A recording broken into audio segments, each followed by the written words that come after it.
everyone, my name is Rachel. Welcome back to my channel. Today I am bringing you guys my mid-September reading wrap up. As you can tell, I am all decked out for fall. I have my little leaf garland on my bookshelf and some pumpkins on this book cart, and I am wearing some orangey eyeshadow. I am just so here for the fall aesthetic right now, even though it is still hot as hell outside. But I did want to decorate for fall just so that my background could be a little festive for the season. So yeah, the past couple of weeks for reading has been a little bit weird for me. I'm not gonna lie. It's been definitely a mixed bag. I have a 2-star read to talk about and a 3-star read. Most of the books were like 4.5 stars and a couple of 5 stars. So the first book that I'm gonna talk about, unfortunately, is The Gilded Wolves by Roshani Chokshi. This is a YA fantasy novel that I never really planned on ever reading, honestly, because when it first came out, a lot of people were just comparing it to Six of Crows and saying that it was like a mediocre version of that duology. But then Brittany from Brittany the Bibliophile, I will link her channel up in the cards above. She's one of my all-time favorite booktubers. Love her so much. She read this book recently and she gave it 4 stars. She really enjoyed it. Brittany was saying that it's nothing like The Gilded Wolves. It's its own original story. You should give it a chance, and so I did. Also, I did get an e-arc of the sequel to this, which I think is called The Silvered Serpents, off of NetGalley, and so of course I wanted to read the first book first. So what is this book about? I'm glad you asked, but for some reason this is a very difficult plot to summarize. But basically this takes place in Paris in 1889. There is this World's Fair type event that's about to happen. I think it's called the Exposition Universelle. And there's this group of teenagers. The main characters are Severin, Layla, Zofia, Tristan, and Enrique. So there's 5 major characters. And there's also this kind of complicated magic system, which that's one of my complaints about this book, is that the world building was very clunky and unfortunately very info dumpy, which if you don't know what I'm talking about when I say info dumpy, that just means that the author would literally dump like a page of world building and you have to like slowly read it and decipher it so that you can fully understand what is going on with this magic system and this world. And then they end up having to perform a heist to help out the Order of Babel. They're like the organization that governs over the magical society in Paris, but also around the world. Yes, it's very complicated. But at first I was really enjoying this. Like the first 75%, I definitely was planning on giving this 4 stars. I really liked the diversity of characters, because not only did we have characters of different ethnic backgrounds, but one of the main characters, Zofia, is neurodivergent. She essentially has autism spectrum disorder, but of course back then they didn't have terminology for that, but she does exhibit symptoms of that. And I really liked the characters overall, and the plot was okay. Like, it wasn't great in my opinion. And so then by the last 20%, when the big climax of the story happened, I found myself zoning out, oddly enough, which doesn't make sense because the last 20% was the most exciting part of the book, but I found it to be very tedious to read through. Also, there was a character death in this that totally checked me out of the story because he was my favorite character, and so when she decided to kill him off, I was like, I don't care about this book anymore. And then the book ended and I was like, shit. So yes, wanted to love this more. Unfortunately, it didn't work for me, and I do not think I'm going to check out the sequel, even though I have an e-arc for it. Okay, that took me forever to talk about that book, so we definitely need to speed things along so that this video isn't an hour long. So the next book I want to discuss is Hood Feminism, Notes from the Women That a Movement Forgot by Mikki Kendall. I ended up giving this 3 stars. I was kind of disappointed in it. I was so excited going into this book, but essentially this book talks about how there are so many other issues that go into feminism, such as poverty and hunger and sexuality and intersectionality and just a lot of different issues like that. There's a lot of discussion about white feminism as well as how all of these issues disproportionately affect Black women. So This was just okay in my opinion. My main problem was actually the writing style. I had no issue with the content or any of the claims that Mickey Kendall was making. I want to make that clear. What I had issue with a bit was kind of like how she organized the chapters. I feel like sometimes she would go off on tangents about other things and get away from the main point of a certain chapter. And I was also getting frustrated because she wasn't backing up a lot of her claims with hard evidence or statistics or anything like that. There were a few statistics throughout, but just not nearly enough for how long this book was. So unfortunately for me, this book didn't really work out, but I still recommend it because, like I said, she brings up some amazing points in this book. My next 3-star read, this is so disappointing. This was The Duke Effect by Sophie Jordan. This is book 7 in her Rogue Files series, but this is technically like book 3 in its own trilogy within the Rogue Files series. So there's these 3 books that follow these 3 sisters, the Langley sisters, and so Nora is the youngest and definitely the quirkiest of the 3 sisters. I was so excited going into this book. She is essentially like a scientist and she wants to be a doctor, but at this time in England, they were not allowing women into medical schools, which is really awful. But Nora's father was a relatively successful doctor, and he had been writing letters to various people around the world, people that were in like army regiments and things like that. And so after her father passed away, Nora kept writing these letters, penning them as her father's name. And so one man in particular that she was writing to, his name's Constantine. He is in the army. He ends up having to come back to England to fulfill a family obligation. And so he shows up to their house and he's like, hey, I want to meet this doctor that's been writing me for years. And Nora's like, about that. And so their relationship does not start off on good terms. One thing that I thought was odd was that Nora's character was actually less interesting and dynamic in her own book. In the other 2 books that she's featured in, I was just endlessly entertained by her character. I loved her so much, but in this book, I just felt like her character was like tamped down a bit. I also didn't really see the chemistry between her and Constantine. I felt like Sophie Jordan waited entirely too long to even incorporate the romance into their relationship. I kind of stayed friends too long, and then by the time that the romance was introduced, there was only about like 30% of the book left, and so the relationship was very rushed in my opinion. And so by the end, I just did not believe that these 2 characters had like an undying love for each other. So unfortunately, this was just okay. It wasn't bad by any means because I really enjoy Sophie Jordan's writing style. I think if I didn't enjoy that, I probably would have given this book a lower rating. Next book I want to discuss is Alex Approximately by Jen Bennett. So this is essentially a You Got Mail type plot. It's an enemies to lovers situation. We've got our 2 main characters, Bailey and Porter. They are both old film nerds, and so they meet online and they talk on like an instant messaging app. And Bailey ends up moving to Porter's hometown, but she doesn't tell him that she's moving there. And so they end up working at this museum together, and this town is in California. There's totally like a summer beach town vibe going on, which I really enjoy. There's some enemies to lovers going on. I will say that they don't stay enemies for too long. They definitely become friends rather quickly.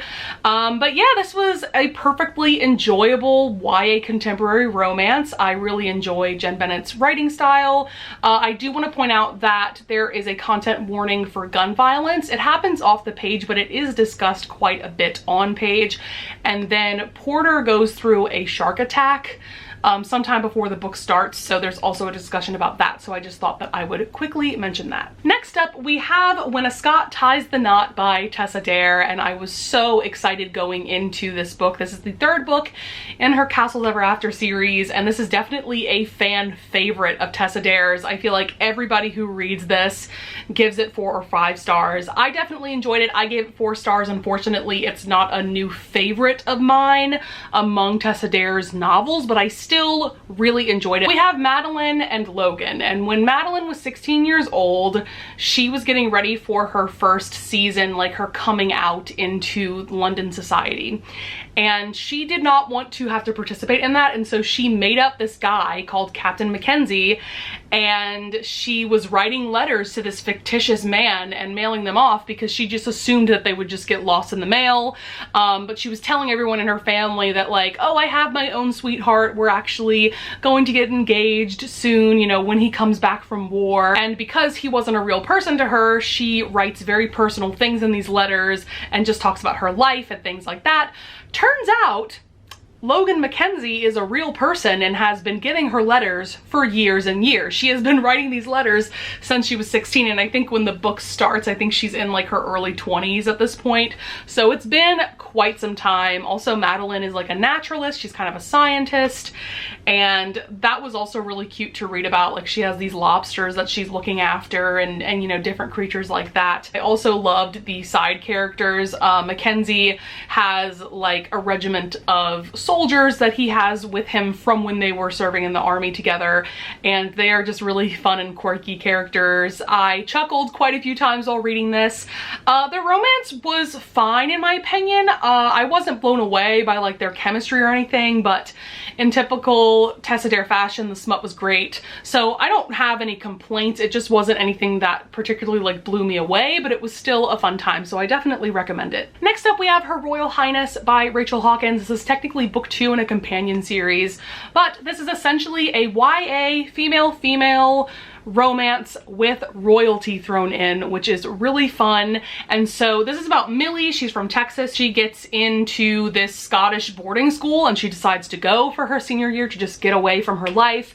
And we have Flora, who is a princess of Scotland, and she ends up going to this boarding school as well because a lot of Scottish royalty went to this boarding school, and so she does as well.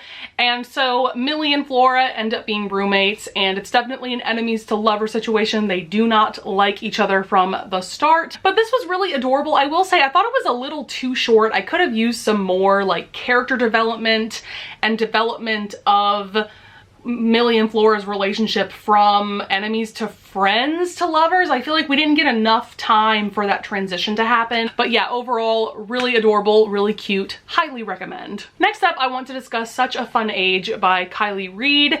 Man, was this book juicy and full of drama. So we follow Amira, who is a black nanny for this white family in Philadelphia, I think. And the mother that she's working for, her name is Alix, but it's really Alex, but for some reason she changed her name and I can't quite remember why at the moment. So yeah, Amira is working for the Chamberlains. Essentially, somebody throws a rock in the window of the Chamberlain's house, and so Alix asks Amira to take her daughter to the grocery store just to kind of get her out of the house. And so while they're at the grocery store, the security guard shows up and he's like, who are you? Are you related to this girl? Like, what is going on? And then this guy films the entire altercation, and luckily the husband of Alix shows up and clears everything up. And there's also a secondary plot line of Amira starting to date the white guy that filmed the entire altercation. His name's Kelly.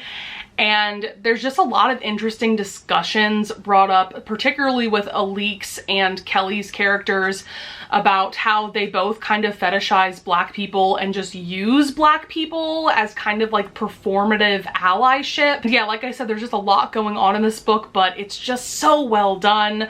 I think the only reason why I didn't give this 5 stars was that I wanted a more dramatic ending, but that's just the actor in me that like wants very dramatic things to happen at the end of movies and books and things like that. But I still think the ending was done really well. It just was a little bit different than what I envisioned for the characters. But yeah, I just highly recommend this book. It brings up a lot of amazing discussions that even made me take a hard look at myself and how I interact with people of different races and things like that. So yeah, it really is a great book. Next, I want to discuss an e-arc that I got off of NetGalley. This is Where Dreams Descend by Janella Angelis. This book is already out, actually. I think it came out August 25th.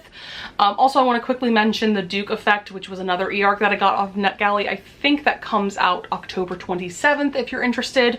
But this is a YA fantasy, and this was marketed as Moulin Rouge meets Phantom of the Opera meets fantasy and magic. And so I was definitely sold on that premise, but at the same time, I definitely went into this book with some hesitation, because most books that I've read recently that are marketed in that way, that like compare it to two very big movies or books, like they usually come up short and disappoint me. But I have to say, I really enjoyed this. I ended up giving it 4.5 stars. So this is about three major characters. We have Kalia, who is a magician. She has been living and working at this club that this guy Jack owns. He's definitely kind of like the Phantom of the Opera character. He wears a mask a lot. He's very mysterious. The way he treats and kind of controls Kalia is very reminiscent of Phantom of the Opera. And so she ends up leaving in the middle of the night and escaping to a nearby city. There is like this magician's competition happening in the city, and so she decides to compete, even though in this world female magicians aren't really accepted, but she somehow worms her way into the competition. And then the third main character is DeMarco, who was a pretty famous magician with his sister, but he abruptly stopped performing when something tragic happened to his sister, and he is a judge for this competition. So that is the main premise. I was very entertained by this. I liked the pacing. I liked the magic system. In this first book, it's fairly simple. I have a feeling that in the coming books in this series that the world is going to be expanded quite a bit, and the magic system as well. I loved picking out the Moulin Rouge elements and the Phantom of the Opera elements and all of those different things. It was just a fun time and a really good love triangle going on. I don't usually love those, but I thought in this instance it was really well done. So I definitely recommend checking out this book. All right, next book I want to discuss is The Beast of Bozick by Amelie Howard. This is, as you can probably tell, a Beauty and the Beast retelling, and we all know that I love those, and I thought it was really well done in this instance. So we have our two main characters, Nathaniel and Astrid. And so Astrid was ruined a few years ago by this Earl who was just an asshole. He like went around telling people that they fooled around when nothing happened between them. And so nobody wants to marry Astrid, and she is just fine with that. But now this Earl is preying on her younger sister. And so she decides the best way to solve this problem is to go to Nathaniel, who is known as like this beastly duke, this mad duke, and she tries to get him to marry her so that her younger sister doesn't have to marry this Earl, essentially. And what I really liked about this book, for one thing, was that Nathaniel is actually very, very scarred, like not just his face, but like all over his body. I'm pretty sure he got all of his scars from being in war. And I also liked that Astrid kind of has beastly qualities as well, in that she's very reserved and guarded because of how traumatized she was by that Earl who was an asshole to her and by society in general. So I like that they both had kind of beastly qualities going on. I loved the chemistry between the two of them, and it was just a fun time. All right guys, finally we have two 5-star reads to talk about. The first one I want to discuss is Little Fires Everywhere by Celeste Ng. I'm so excited that I finally read this so that I can go into the Hulu series that is based off of this book. But this is a literary fiction novel. It essentially centers around these two families. We have the Richardsons. They are white in this suburb known as Shaker Heights, I think in the Cleveland area. And then we have Mia and Pearl Warren. Mia is the mother, Pearl is the daughter, and they end up moving into a house that the Richardsons own. So they are renting that house during this book. They are also Black, and so there's a very interesting dynamic between these two families, being that one is Black and one is white. There's also a really interesting plot line about this couple that is friends with Elena Richardson, who is the mother of the Richardson family. They end up adopting this Asian baby that was abandoned at a firehouse, but it turns out that Mia Warren knows the young woman who had this baby. She had a psychotic break and she ended up leaving the baby at the firehouse because she was just desperate and she didn't think that she could take care of the baby. But now she realizes what a terrible mistake she made, and so a lot of this plot is also centered around this woman fighting to get her own baby back. So there was just a lot of drama and tea, and I was here for all of it. I really enjoyed all the different characters and their relationships with one another. It was just so well done. Could not give this less than 5 stars. And last but certainly not least, we have The Sun Is Also a Star by Nicola Yoon. I finally read this yesterday, and man, is this just one of the most stunning YA books that I have ever read. So this essentially takes place over like 12 hours in, you know, just one day in New York City. We have our 2 main characters, Natasha, she's black, and her family is getting deported that very same day. They are leaving New York to go back to Jamaica, where they are originally from. And so she ends up essentially spending the whole day meeting with lawyers and different people like that so that her and her family can stay in the United States. And then we have Daniel, who is Korean American, and he is dealing with a lot of pressure from his parents to go to Yale and go to medical school and be a doctor, but he doesn't want to do any of that. And so essentially their paths end up crossing pretty early in the day, and they end up spending the day together and falling in love along the way. And I did go into this book kind of hesitant because insta-love stories do not appeal to me. They don't feel believable to me. But Nicola Yoon wrote this so beautifully that I just felt all of the emotions that these 2 characters felt. I also really loved that she incorporated POVs from different people that Natasha and Daniel would interact with throughout the day. And she also incorporated like the universe's POV, which I thought was really cool, that we had this POV that could tell us the future of different characters and things like that. It was just so well done, and that ending took my breath away. I'm tearing up thinking about it. I was not ready. I was not ready for my heart to just be forcibly taken out of my chest. God, it was just so good. If you are like me and have been sleeping on this book, what are you doing? You need to read this ASAP. All right, guys, that's going to be it for this video. I hope you guys enjoyed. I would love it if you would also leave a comment down below if you want to discuss any of the books that I discussed in this video. I would also love it if you would leave a like and subscribe, and I thank you in advance if you do. And with that being said, I'll see you guys in the next video. Bye!